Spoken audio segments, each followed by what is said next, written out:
Hello to everyone who's joined us today. My name is Councillor Ben Miskell. I'm one of the local councillors for Park and Arbourthorne. And our meeting today is on the topic of Arbourthorne Pond. It's a really much loved area in our community, and it's something that many people are interested in making much better use of. Abby, would it be at all possible just to mute a few people? Is that okay? And can I just ask people, just a kind of few housekeeping things. I know many people are a little bit new to Zoom, but if you can find the button to mute if you're using the app, that would be brilliant. I know it's a little bit more difficult if you are using your phone to kind of dial in and call in. So our meeting today is going to be looking at Arbourthorne Pond, and we are very much excited about some of the developments that are happening in Arbourthorne Pond. And we've got a number of people here who are going to be talking to us about Arbourthorne Pond. We also want to hear your views about what the future for the pond should be.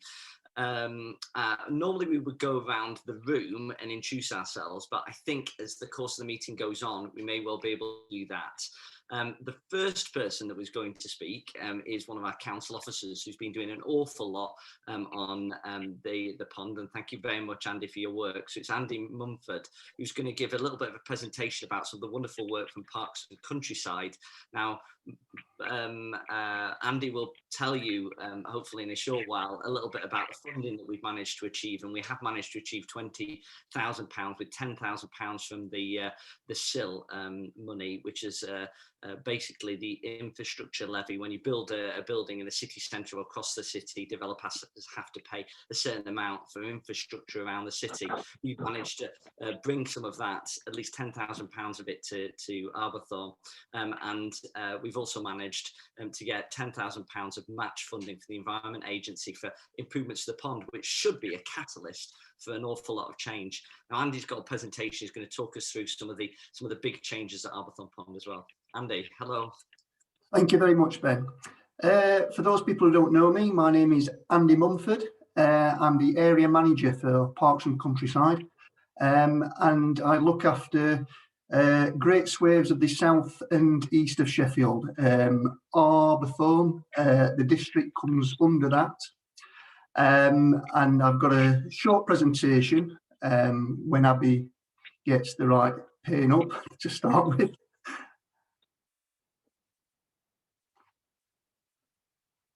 So we'll go right to the beginning. That's the one. We can just enlarge that one. So this presentation, it's only going to be quite brief. I don't want to go into too much detail at this stage, but I just want to say why we're doing this, what do we want to do, the work on site today, what we've done, the planned work, what we've got planned in to do, and the timescales associated with that, and our future goals. And that's, you know, that won't be the end of it. You know, we want to continue to improve the pond and also the site. So we'll go to the first pane, please. So why? Following local consultation, Arbourthorne Pond was considered an important part of the local community, and residents wished to see improvements to facilitate angling and wider use of the site. This has been one of the priorities for the community for some time now. And some of you may remember probably about 10 years ago when Derek and Ann Watson were in charge of the fishing club down on the pond. They made significant improvements, and sadly Derek and Ann passed away, and things kind of went into a steady decline for some time. So we want to bring it back up to the standard we have then, and certainly improve on them. So grants were available to carry out these improvements that you are now seeing. As Ben has just alluded to, we got a fisheries improvement programme from the Environment Agency for £10,000, and also £10,000 in SIL money, which has come from the Arbourthorne community, This is similar to the Section 106 money when new houses are built on the site or the district, and money is pumped into the wider site. Important ecological site. Arbourthorne Pond is very diverse in terms of the wildlife on site, the wildfowl, the species of fish, the bird life. We've got several species of birds which nest on the site, and also newts and all other creatures what you can find in the pond. So a very important site as far as that's concerned. And there's also scope to increase biodiversity on site. Those of you that know the site, there's a big large grass bank to the left hand side. That is in fact acid grassland, which is a habitat for a host of species. Birds come down and get various things from there. And we also want to increase biodiversity on the other side of the pond by possibly planting wildflowers and try and encourage different wildlife also into the site. Next slide, please, Abby. So what do we want to do? Initially, we want to form a Friends of Arbourthorne Pond to work in partnership with the stakeholders. The stakeholders being Sheffield City Council, the councillors, local schools, local churches, and anybody else who wants to get involved. We want to improve the angling by the removal of some lilies. So there's extensive lily growth, or there has been, on the pond, which has proved to be really troublesome for fishing. People casting the lines and being caught up in the lily stems on the lily pads themselves. So that's what we wanted to do, to improve some of them to start with. We want to improve access by the laying of a perimeter path. And back in 2010, when when the pond was looking good, there was a path around there, but that's all grown in with grass now. So we want to get that perimeter path by, so it's easier for people to access the fishing pegs. We want to make use of the on-site container. Now, there's no electricity to this site or gas or anything like that, but it is a usable space for the community to use, for a friends group to use, to store equipment in, or to have meetings, or purely to bring the flask down and just have a nice cup of tea on site. We want to have a management plan in place to ensure sustainability. This is really important and was a stipulation of the Environment Agency in ensuring that we don't just do these improvements and then walk away from it. We want to have a plan in place that we do these incremental steps to improve fishing, improve the site, and carry on from there. So we've started that plan now. It is a plan that we are going to review each year. So basically, when new ideas come in, from the friends group or the so we can then include them in the plan, and we can plan to put them in place. We want to create a well-used and cared for open space. That is our holistic aim. Next slide, please. So just a brief mention on work on site.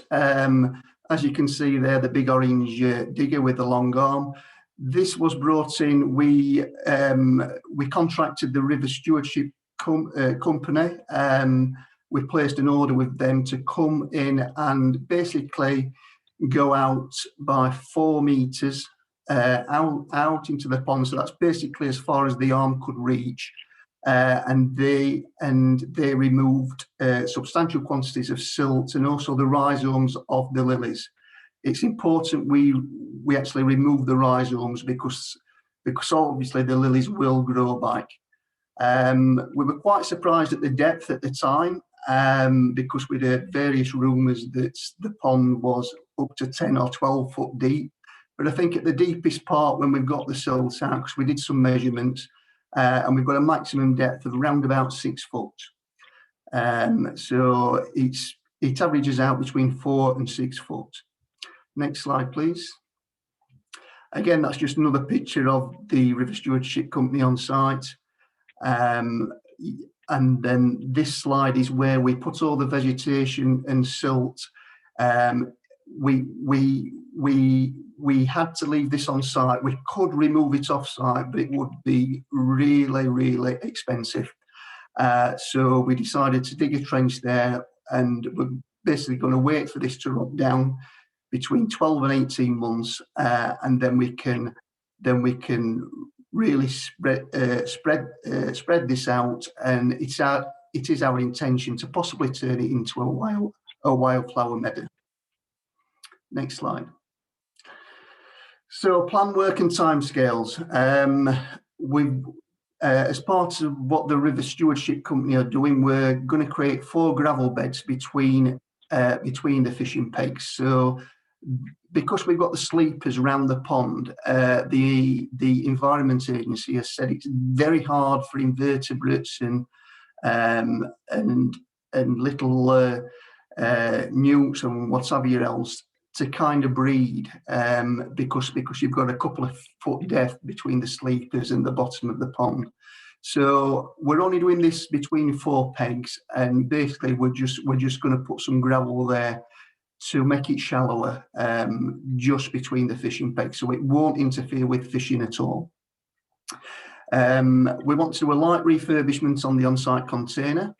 That's just basically putting in a new floor, making it more secure, putting some shutters on the outside, to make it a usable space, and that's anticipated February, March of this year. I've mentioned the installation of a perimeter path around the pond. That is scheduled to be started in March, at the beginning of March. And we also want to do some more selective removal of some of the lilies in the central area of the pond to allow better fishing. I am a fisherman myself, not a great one, it should be said, but I do realise, you know, there are still too many lilies in the central area. We don't want to get rid of them all. I do appreciate that they provide shade, and you know, it's nice to fish up to lilies as well. But there are just a few too many. So we'll probably treat them with chemical, and we'll probably get the Environment Agency in to do that. So it won't interfere with fishing at all. It won't put the fishing off. When I say we're going to do it by chemical means, they basically put some chemical in a big pot, and we like paint the lily leaves, and the chemical goes down the stem, so it won't discolour the water or anything like that or put the fishing off. Next slide, please. So our future goals: establish a successful Friends of Arbourthorne Pond to work in partnership with stakeholders, and it is our intention to have a holistic Friends of Arbourthorne Pond and also a subgroup as a fishing club to work in partnership with the Friends of Arbourthorne Pond to attract grants and such things as like that. We want to ensure all improvements are maintained and built on following the management plan. We want to work closely with the Environment Agency and Angling Trust to improve angling for all ages through investment and education. There are lots of ways we can ask the Environment Agencies to assist. They can do, we have already asked them to potentially do a survey to see what fish are in, to see if there's too many small fish in, to see if there is a deficiency of certain species of fish. And the Angling Trusts are very good at coming and providing fishing gear for all ages, for children and everybody to get involved in fishing, to have a day fishing. So it's hoped that we'll get them on the board as well. And the last thing, achieve a thriving and sustainable site that opens up opportunities for the whole community. We want the local community to use this invaluable site. It's unique to Arbourthorne, it's unique to Sheffield, and it's underused. It's really underused, and the scope that we can do on that site, both through fishing and other things like I've mentioned about wildflower growing, about community growing. There's a whole range of things that we would like the community to get involved in. Okay, thank you. Thank you very much, Andy, for that presentation, and thank you for the work that you've been really driving forward with. It's been wonderful to see some of the development on the pond there, and I know that when the diggers first went in, the community was getting in touch and asking questions about what is happening, but people are really pleased to see that things are happening there. We've managed to get that funding, and work is started. Just having a little look at the chat now, Andy, and there's a number of questions kind of coming in. I hope, is it okay if we ask you some questions? Yes, sure. Nice. Okay, so the first one comes from Councillor Sophie, who's going to be asking people's views later in the meeting as well about what we should do with the space. But she says, with COVID allowing, would an open day or opening community day to tell people about the pond be perhaps best planned in April? Do you think that that's when the work may well be finished? Yeah, that's a good idea, and hopefully restrictions will be lifted to some degree by that time. And you know, we'd love to have a meeting down by the pond, because you know, and we've mentioned this before, it is the place to have a meeting down there if the weather's kind, to get people down there, and I think we will get a lot of folk there. So yeah, it's a great idea, and if you know, like, and if restrictions are lifted, we would be looking to have a meeting down at the pond. That's wonderful, thanks. We've also got another question from James, who says, do you have any plans in restocking the pond to make fishing better? I think you've kind of touched on this already. Yeah, I had a chat with the Environment Agency, because they have been down a few times, because they like to see what work essentially their funds are paying for, and they're very good to ask questions too. That's how we got the depths. You know, like, we got them to do a survey of the depths of the pond, and I did mention, how do we know what's in the pond, because nobody really knows. I've seen roach, perch, obviously Tom caught the mirror carp, what he posted on Facebook, but people tell me there's breaming and even tension. So it would be invaluable to know what fish are in there. The problem we've got at the moment is, how do we do that with the lily growth there?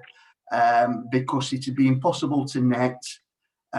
We don't want to drain the pond down, because that has been an option in the past, and the Environment Agency said that you know, that would have been the best option to get rid of the lilies in the first place, but it would mean taking all of the fish out and bringing all of the fish back. The cost to do that would be excessive. So it may be some kind of electro scan we do when the time's right. But the Environment Agency said they will come back and do a fish survey and take some fish out of the pond, a few fish, and they can then determine what age they are, if they're stunted or anything else. So a lot of information can be deemed through just taking a couple of fish out of the pond.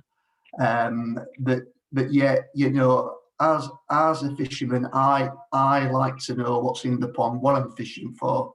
So it is on our agenda to get to know what fish stocks are in there.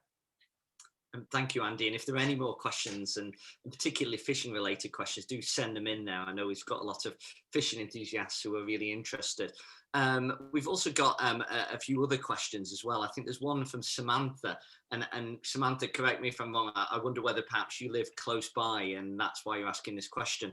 Says, are the improvements expected to be scheduled during typical weekdays, working hours, or weekends and evenings? I wonder whether it's noise related, that, but please tell us in the chat, or mute yourself, Samantha. Andy, what do you think?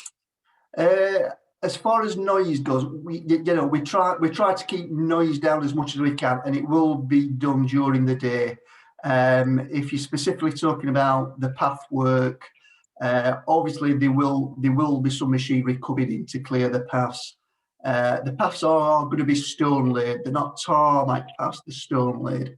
So we won't have big compressors in or anything like that. And the rest of the work is just generally low key, really. There's no noise levels associated with that. So noise levels will be quite low. That's good. And I think Samantha's also clarified about those people to kind of pitch in, she says, and help. I think that's probably related to the Friends of Group that we're going to be talking about in a few minutes. And there'll be lots of opportunities to pitch in, perhaps not with the River Stewardship Company and their particular quite professional work that they're doing there, but certainly in the kind of general maintenance and upkeep of the area. There's a discussion about whether fish are edible in the chat, and Tom says that that's frowned upon because you can't eat fish from a pond, he says.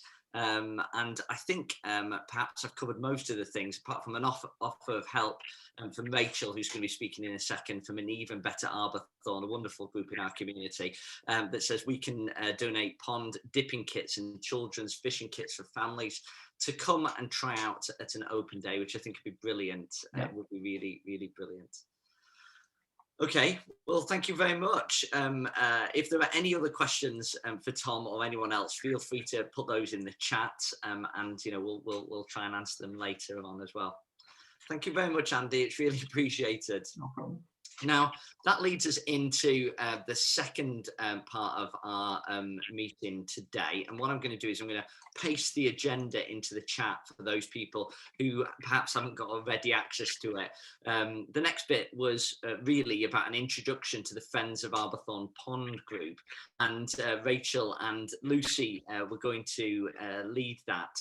Andy talks about the importance of a Friends group. And hopefully the importance of a fishing group as well, which I know many people are interested in as well, which would hopefully form out of that Friends group. Rachel and Lucy, would you be happy to tell us a little bit about your hopes for Friends group and what a Friends group is, hopefully? Well, that's a good question. I'll be quite brief because I know Rachel and Sonia as well have got quite a lot to say, and they'll be really helpful.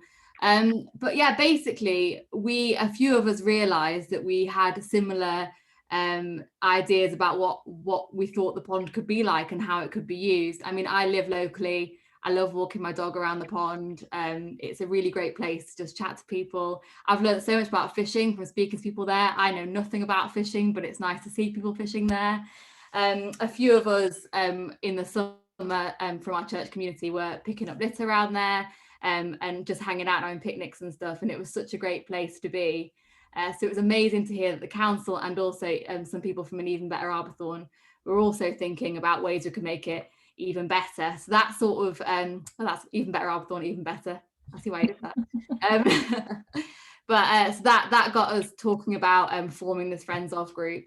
And really what was really important to us was that there was a group of people from the community who use the pond area, who want to see it used better, who were, helping look after it, however that looks, whether that be clearing it, planting stuff there, working with the council with what they're doing open days, like Sophie was saying, that kind of thing, and just having a group who are really committed to doing that. So that was one of the reasons we wanted to meet today, was to try and identify some people who might be up for being part of that group. Rachel. You've been placed on hold. Please wait. Thank you. So I work at Arbourthorne Community Primary School, and a few parents had come to us and said, oh, we'd really like some support in helping to get a group together for children to come and learn about fishing. You've been placed on hold. And, please wait. Sorry. and that's where we started. And Sonia, could you give us a wave? Sonia is one of the parents who came to talk to us, and we've been obviously we need some people who know what they're doing to help us, because we to teach for children, but what we really keep parents would like to happen. Yeah, oh, I think the thing that parents really wanted was it was for the kids to join in as well, because there was some people that have disabilities and in wheelchairs that wanted to join in. Also, we discussed if we get the youth of today involved as well, then just respect it as well as everything else as well. And I think that's for us is really key, is that especially with the coronavirus, there's not much that kids can do, is there, at the moment, apart from be at home or be outdoors. And we thought that if we could all work together to improve this area and to make it work for everyone who's committed to it, anglers, but also a space for children to come and learn, then that would be amazing. Absolutely. And what I'm going to do is I'm going to paste a link into the chat, and it should go to a form which has just got a few questions on it. And the questions are, you know, if you're interested in being involved in some way, whether that be the Friends of Group, which would meet every now and again and perhaps do some quite practical activities to look after the pond, or maybe you were interested in being involved in an angling group, which will hopefully also meet in the future and do some wonderful things in terms of angling, then please do fill your details in there. It just asks for your name, your email address if you have one, and ideally if you have a mobile number, but don't worry about that. So please do click on the link to leave us your details in the chat, because that would be really, really, really helpful so we can collate that together. Lucy and Rachel, thank you very much for kind of explaining to us a little bit about your vision there for the Friends of Arbourthorne Pond group. Where would you like to kind of take it from here? Obviously, we're collecting people's names of those people who are interested in being part of it. What would you like to do from now, do you think? You want me to go, Rach? Yeah. One of the things we were saying was we didn't want to make too many plans without hearing what other people want first. So we have a few ideas about stuff we'd love to do. I know Rachel's mentioned the dipping kits that they've got and how that would be a really great family activity to do. And we definitely want to encourage more angling in the area. But I think really what would be great is to get a load of names and to have a meeting with people who are really keen to do stuff and to chat about that. So if you answer yes on this form, we'll get in contact with you and arrange a meeting for, say, 3-4 weeks time and try and figure out what we actually might be earlier than that. Rachel can figure out a better date than me, but just figure out what we want to do. And I think Easter we've spoken about as maybe a good start date to start doing stuff, obviously COVID dependent, but start doing some exciting stuff then and hear all your ideas. And I guess that really leads us quite well into the next section of our meeting, which is going to be led by Councillor Sophie Wilson, who's been certainly helping us an awful lot in terms of developing this vision for Arbourthorne Pond. And Sophie's going to lead a little bit of a session here about what do we actually want to see. So what do we as a group think that the pond should look like? What sort of things should happen there? All of those sorts of things. Abby, I think you are also going to share your screen, if you're okay with doing that, and maybe keep a note of some of the suggestions that people say. Sophie, over to you. Yeah, thank you, Ben. The only problem that I've just realised, because we've not done a trial run of this, is because the screen is now full screen. I can't see if anyone's got their hand up. But yeah, I'll just start. Yeah, like kind of what do you want to see in the area? Angling related, non-angling related, or maybe something that we've just completely not thought of.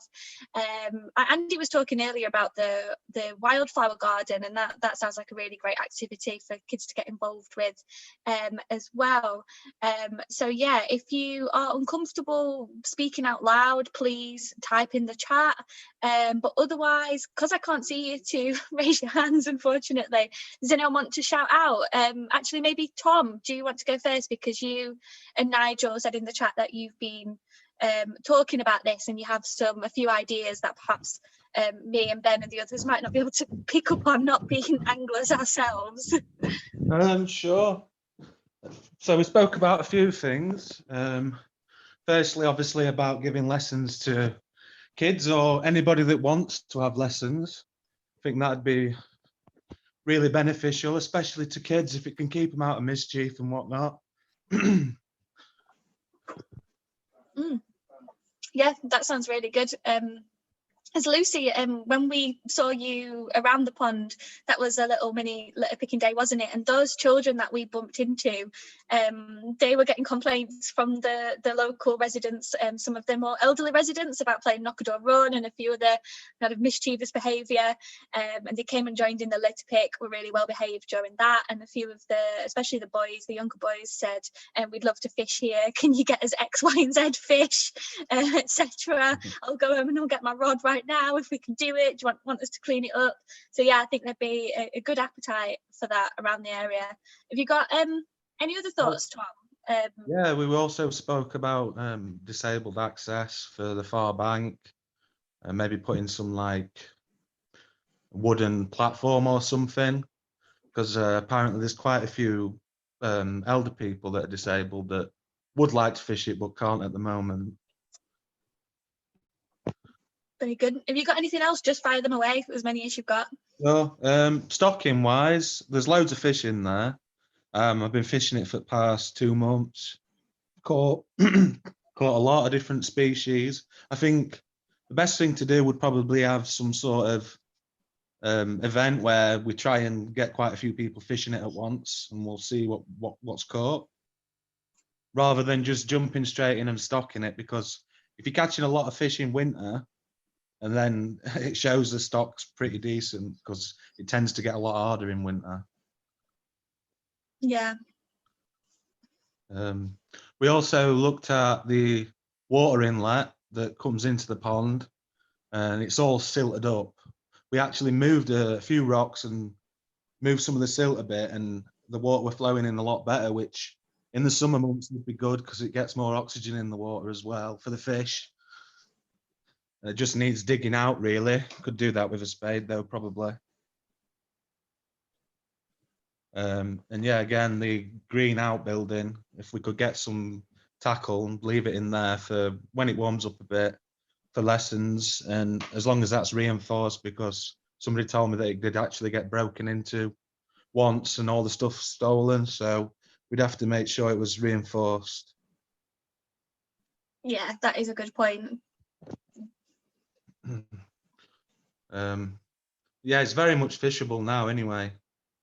So if anybody were wanting to try, I mean, I fished with Ian, who's in this group. I met him there. Met quite a few people actually. I had 3 people come down the other day when I was fishing for a chat. We're all interested in fishing side of it, so it's looking hopeful. No, that all sounds really brilliant. Really good, much better situation than I think some of us thought at the very beginning, when we were saying we don't know if there's any fish in there. I think a few of us just didn't know the situation whatsoever, so thank you for that, Tom. It's like really valuable actually. Yeah, again, carrying on with more suggestions. One that I had is Facebook. Obviously not everybody who's interested can, has access to the internet, or particularly knows how to use it. I mean, we knew that would happen with Zoom. That's really hard for many local people to get the hang of, or people don't work from home, they don't use it very often. But Facebook is really good, I believe. So maybe we could come up with a plan for making a Friends of Facebook group. And I'd spoken to Tom a little bit about just an Anglers Facebook group as well, just to get people interested in the site, let people know that it's usable and you can go and use it. Yeah, so that sounds really good. As well, I think we'd need a leaflet, which I think we've talked about with Abby before. But yeah, is there any other suggestions? It could probably do with being gravelled, all the grass bank next to the pond, because it does get really muddy, and if you're in trainers or something like that, you're going to be in a bit of a mess. Is Andy still here? Is that already happening?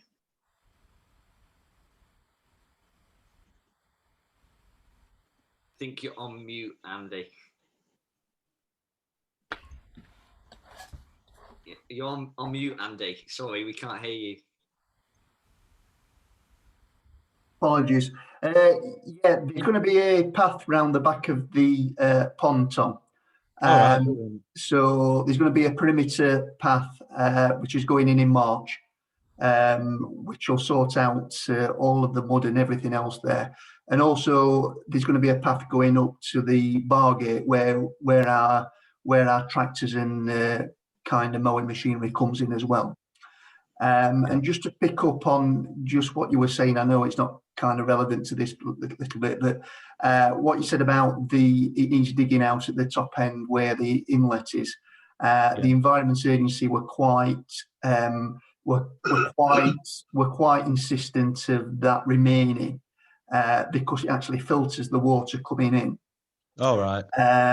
Because I thought same as you at the I thought it was too much and it was encroaching out, but they said it does need a little bit of management to possibly create some pools in the middle of the reeds for wildlife to kind of nest there and everything else.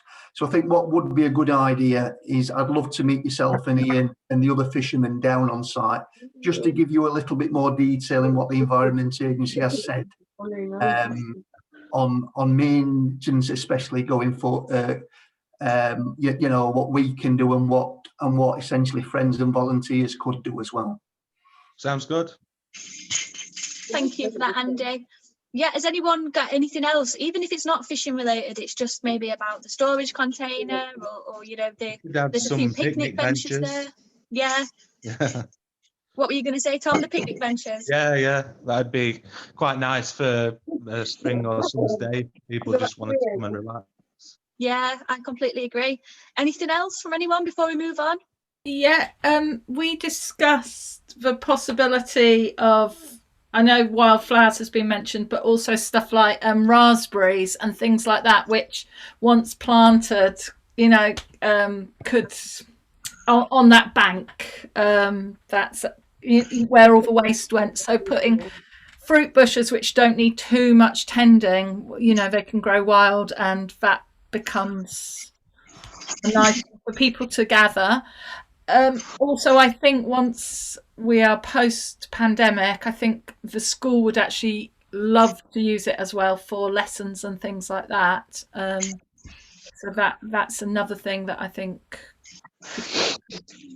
And it's great to hear that people have got DBSs and stuff like that as well. And just, this is a really boring point, but I think probably having some public liability insurance for anyone who's delivering that, you know, out of the friends of group or the fishing group, I don't know, but we could probably fund that as well. Oh, that would be brilliant. That kind of thing, that infrastructure which you need in place to make it safe. Yeah, which is exactly why we need the friends group as well, to kind of oversee all that and make sure that we are being completely safe, and we're not putting anyone at risk. That sounds really good. Has anyone got anything else? Sophie, I've got one more point, if that's okay. Go on. I'd really like to see particularly over the holidays, that the council's youth service was able to use the pond as a space to engage young people. Did I put time on to? So it would be really, really great. I mean, one of the really interesting things is that the youth service has now been brought back in-house. So it's actually no longer with Sheffield Futures. All those staff have moved into the council. And actually, we should be able to get them on site. And it'd be really, really good, because I don't think we have very many youth services in Arbourthorne. We do have some, you know, great organisations working to do these things. There's some wonderful people, but we don't have, you know, the sort of stuff we used to have in terms of youth clubs and youth work and stuff. Yeah, no, absolutely. That's a really good one. And you've put a little bit in the chat, what was the pond like before? What do we need to bring back? And that's the kind of thing that I remember from when I was young, you know, kind of going to the parks, these council youth services in your local park, rather than having to go to a youth centre.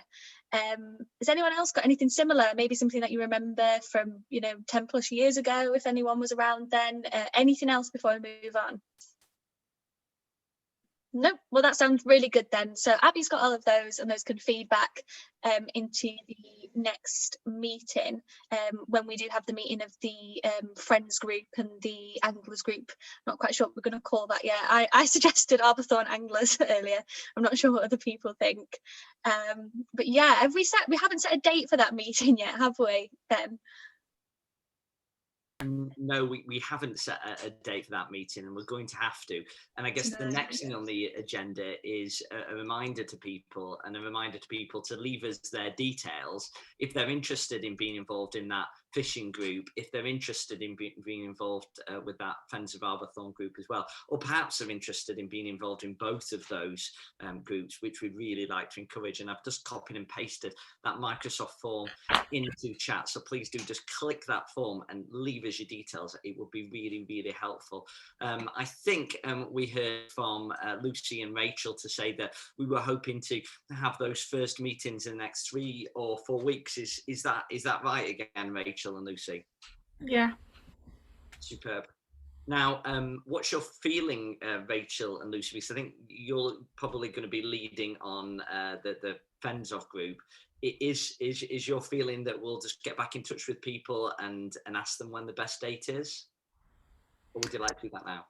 I think that's probably the best way forward. And I know we say we're leading on it. We'll lead on getting it set up, but obviously once it's a group, we'll be there to be part of it. But if you want us, but what we're really keen on is that local people take it forward. But yeah, it's probably best if we just email people or text them or whatever and ask, see if we can find a common date. But it might be quite good to just say, is this a good time now, this Wednesday evening slot? Yeah, can I get people, let's think about how we do that. We've got a raised hands function. I'm quite aware that some people are dialing in, so that might not work. But if you're not dialing in, is it possible to get you to raise your hand if this is kind of a good slot in the evening, the kind of 6 o'clock in the evening kind of slot? Raise your hand if that is a good time, just to give us a bit of an idea. We're getting one person, two. Okay. Oh, and I've got people raising their hands physically, which is brilliant as well. Old school. I love it. Yeah. I mean, it works for me, but it might not work for others. How many do you get there, Sophie? Can you do the counting? I'm a teacher by trade, but I'm not great at the counting. Yeah, there seems to be a fair few. Tom, you were interested in the fishing side, especially, weren't you? But does this time work for you? I'm guessing it doesn't normally. It all depends on what shifts I'm doing. If I've got enough notice, then I'll just try and book it off work. So I work nights, you see, so I'm actually going to work after this meeting. Wow, bless you. Okay, well, maybe this is a good provisional time then to keep this time. Sure. Unless we get further notice that there's a whole group of people very interested who can't make it. There's no good or bad time really. It all just depends on what shifts I've got. They're different every week, so I'll just go with the flow really. Yeah, exactly. Cool. I want to give people the confidence to be able to kind of say what their views are. And I know you shared so many ideas today, which is brilliant. But if there's any ideas that you want to give and you want to tell us that a time or date, certain dates don't work, please send it in the chat. Now, if I look back over our agenda, we've covered an awful lot today, haven't we? We've had a presentation from Andy about plans at the park, which are quite exciting. We've learned a bit about a Friends of Arbourthorne group and also how that would dovetail and work and fit in a little bit with an angling group as well. We have then been able to work together to bring together lots of different ideas about what we would like to see in the pond, and hopefully that's something that we'll be able to take forward in future meetings. And Councillor Sophie Wilson led that, and Abby from Sheffield City Council will be able to bring that together as well. And this is just another reminder about making sure that you fill in that form if you are interested in being involved in the Friends of group, if you're interested in being involved in the kind of fishing, the angling group, or perhaps in both of those as well. So I guess that brings us to the end of our meeting today. I'm just going to give people an opportunity to kind of either type in chat or to unmute themselves if there's anything else that they would like to raise, or there's any other questions they'd like to ask. Abby, hi. I would just say, if anyone has issues accessing the link that you shared, Ben, on the leaflet that we shared, there's an email address. So combined together, we'll be able to pull together everyone's interest for the next meetings. Superb. Well, thank you, Andy. Yeah, I'd just like to say to everybody, thanks. Thanks for coming tonight, and please do spread the word. There must be more fishermen out there. There must be more people who want to get involved in this. We've got, we have got a good attendance tonight, but the local community around the pond, there's loads of people that must want to get involved in a project like this. So please do talk to your friends, your colleagues, whoever lives around you, and the more people we get involved in this, the better. I personally want this, really do need this to succeed, and I think it's going to be a great project going forward. And Ian and Tom, I would like to get in touch with you both and any other fishermen to be on site. We can fix up a date, and I can go through the brief, what the Environment Agency said to me. So please do get in touch. Sophie. Yeah, so just seeing what Tom's put in the chat, and as mentioned earlier, we talked about setting up a Facebook group. Does anyone have any objections if me and Tom just go away and set up a Facebook group just to raise interest? We won't be precious about it, if there's an official group we can then hand that over, that's no problem, but just something to kind of get it out there and say that the work is being done, and that you can fish here now, but we will be looking to do stuff in future, so please get involved. That would be absolutely brilliant. I've seen a few nods there. There's an appetite, Sophie, for people just to get on and crack on and do things, which is brilliant. We'll do that then. Thank you. Superb. I got perhaps James with his hand up there, but I wonder whether it's a hand up from before. Might be. Is that right, James? Okay, well, thank you very much for joining our meeting today. It's been a pleasure to have you all here. There's been 16 people in the room, which is really good turnout, actually. I've been really impressed. Please do fill in that form. There's only just a few questions. Leave your name, say whether you're interested in being involved, and we'd love to see you at any future meetings. This is very much kind of a group of people who want to do things, who want to make use of the space. It's not, a bureaucratic come along for the meetings and do nothing. We actually want to do something in Arbourthorne Pond, and we thank you for your enthusiasm and attending today. Thank you. Thank you, guys. Have a good day.